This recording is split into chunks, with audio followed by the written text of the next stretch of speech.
Olá pessoal, vamos para mais uma aula aí hoje sobre o primeiro reinado, o reinado de Dom Pedro I, tá? 1822 a 1831, certo?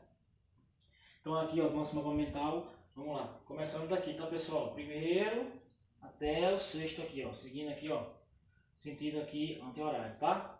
Primeiro, independência do Brasil, ano 1822, 7 de setembro de 1822, certo? Então, como é que eles conquistam a independência? Como é que o Brasil vai conquistar a independência, né? A elite rural brasileira vai ajudar Dom Pedro I nesse processo de independência do Brasil, tá certo? Essa elite rural vai ser fundamental nesse processo de independência. Sem esse apoio, provavelmente Dom Pedro I não teria conseguido essa independência aí, certo? Então, quando conquista a independência, há algumas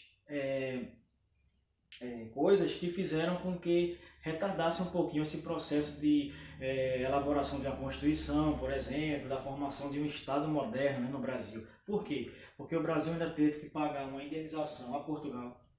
O Brasil teve que recorrer à Inglaterra para pedir ajuda, para intermediar aí nesse processo de independência, né? Principalmente para que Portugal reconhecesse o Brasil como país independente, deixasse o Brasil ser independente, né? Então, Portugal até que concordou, mas o Brasil tinha que pagar uma indenização a Portugal, né? Isso foi por intermédio da Inglaterra, tá? E Dom Pedro I, obviamente, ele vai virar o imperador do Brasil. Então começa agora o período aí imperial do Brasil, né? Primeiro império, o segundo império, o governo de Dom Pedro II, que a gente vai falar depois. Então aí, ó, a política, como é que era a política pós-independência? Antes de elaborar uma Constituição ainda. Tinha o poder descentralizado, então o imperador aqui, nesse primeiro momento, ele não mandava sozinho, tá? O poder era descentralizado. Esse poder era dividido entre os representantes das províncias. Aquelas antigas capitanias hereditárias vão virar províncias aí, né? Vão virar estados, né? Então cada um aí tinha o seu chefe político e eles podiam mandar naquela terra, naquela região. Nesse primeiro momento era o poder descentralizado, presta atenção, no primeiro momento. Não significa que durante todo o primeiro reinado foi assim não. Foi só nessa primeira fase, antes de elaborar a nova Constituição. Então por que aqui tem 2 anos aqui, ou seja, 2 constituições aqui? Por quê? A primeira Constituição de 1822 não teve participação de Dom Pedro I nessa elaboração. Né? Então, nessa primeira Constituição, limitava os poderes do imperador. Então, essa Constituição de 23 aqui não vai entrar em vigor. Né? Ele vai rasgar essa Constituição e ele próprio vai participar da segunda Constituição aqui, de 1824, conhecida como Constituição da Mandioca. Por quê? Beneficiava aquele grupo social que tinha apoiado Dom Pedro I, aqueles grandes latifundiários. Então, por isso que é chamado de Constituição da Mandioca, os grandes produtores de mandioca principalmente. Né? Então, Dom Pedro I, ele vai participar ativamente dessa primeira Constituição aí, tá? A primeira Constituição do Brasil, certo? Então, essa Constituição tinha o quê? Voto censitário, só votavam homens alfabetizados, maiores de idade, que tinham uma renda anual determinada pelo imperador. E essa renda podia variar no ano da eleição. O imperador poderia aumentar o valor ou diminuir. Então só votavam quem tinha essa renda no ano aí, né? Mesmo sendo alfabetizado, maior de idade, homens, mas se não tivesse essa renda determinada pelo imperador, não votaria. Mulheres, escravos, ex-escravos, não participavam desse processo e analfabetos também, tá? Não participavam desse voto aí não. O poder moderador, né? Entrou em vigor aqui o quarto poder, executivo, legislativo, judiciário e o moderador agora. Esse poder moderador era exclusivo do imperador. Ele mandava nos outros 3 poderes. Então ele mandava no executivo, no legislativo e no judiciário. Então ele criava a lei, ele anulava uma lei, ele julgava uma pessoa, ele não podia fazer o que ele quisesse, né? Aqui sim, diferente daqui, desse tópico, aqui sim agora o imperador ele vai ter o poder centralizado nas suas mãos, devido ao poder moderador. Tá? E também mandava na igreja, regime padroado. Então, por exemplo, se o Papa determinasse alguma lei, né, mudar algum dogma da Igreja Católica, alguma coisa, Quando isso chegava no Brasil, passava primeiro pelo imperador. Ele analisava se aquilo no Brasil ia entrar em vigor ou não. Ele podia vetar uma determinação do Papa, por exemplo, né?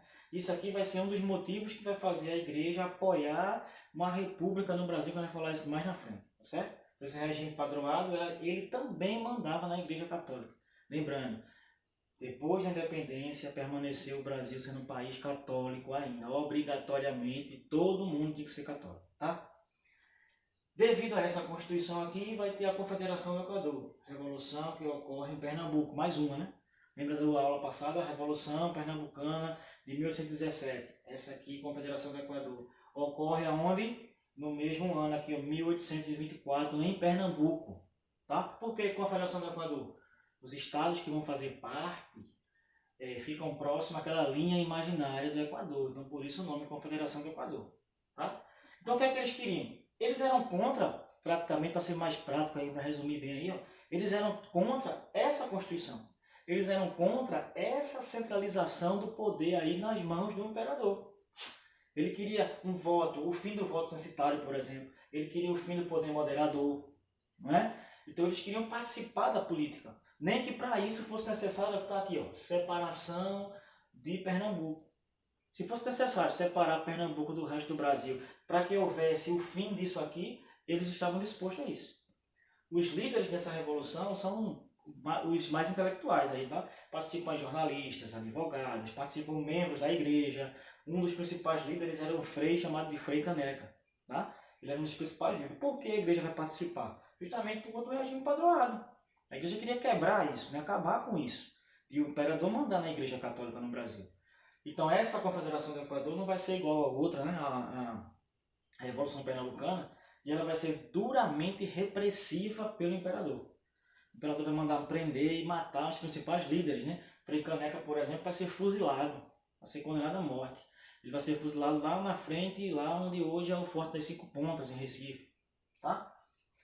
Depois vem a impopularidade de Dom Pedro I. No começo, Dom Pedro I era bem popular, antes da proclamação da independência. O povo achava que se ele proclamasse a independência, iria haver uma mudança no país, iria haver uma mudança social, uma mudança política e uma mudança econômica, né? Que o Brasil está vivendo em crise, né? Devido ao período colonial. Então, nada disso aconteceu. Vai ter o autoritarismo, vai ter crise econômica e política, vai ter derrota na guerra. Que guerra está se falando aqui? A guerra da Cisplatina, onde hoje é o Uruguai. Então o Brasil queria invadir aquela área, queria anexar aquela área ao território brasileiro. E vai perder essa guerra, sem necessidade, né? Então mais gastos públicos aí indevidos, no caso agora, gastos em guerra, né? Então devido a esse autoritarismo aqui, essa centralização política, devido à crise econômica e política que o Brasil estava passando, Dom Pedro I vai ter uma impopularidade muito grande, tá? Então vai ter um episódio conhecido aqui como a Noite das Garrafadas. Essa Noite das Garrafadas vai ocorrer quando Dom Pedro I está voltando de uma festa do Rio de Janeiro, né? Estava com um grupo de pessoas, aí já estavam embriagados, e aí se depara com outro grupo de pessoas que estavam em outra festa, que também estavam embriagados. Então começam a discutir, a trocar palavrões, xingamentos, e aí começam a jogar garrafas aí uns nos outros. Esse episódio foi conhecido como a Noite das Garrafadas. Por que esse episódio é citado na história? Porque isso aí mostrou a Dom Pedro I que ele não era mais tratado como líder, não era mais respeitado por ninguém.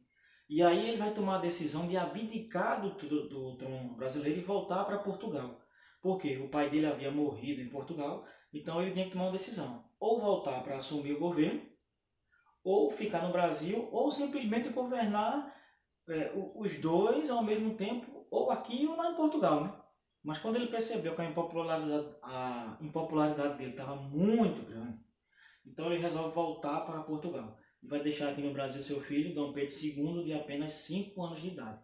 Aqui no tópico está abolição, é abdicação, tá pessoal? E essa abdicação ocorreu em 1831, certo? Foi o último ano do primeiro império aí. Então aí vai começar agora o período regencial. Por quê? O filho dele tinha 5 anos, não poderia assumir o governo.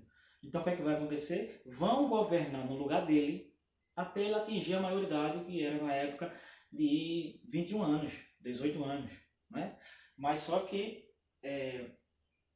essa regência vai ser muito turbulenta no país. Nós vamos falar disso depois, as principais revoltas que ocorreram no período regencial. Esse é um assunto para a nossa próxima aula, tá bom, pessoal? Então, fiquem com Deus aí e até a próxima.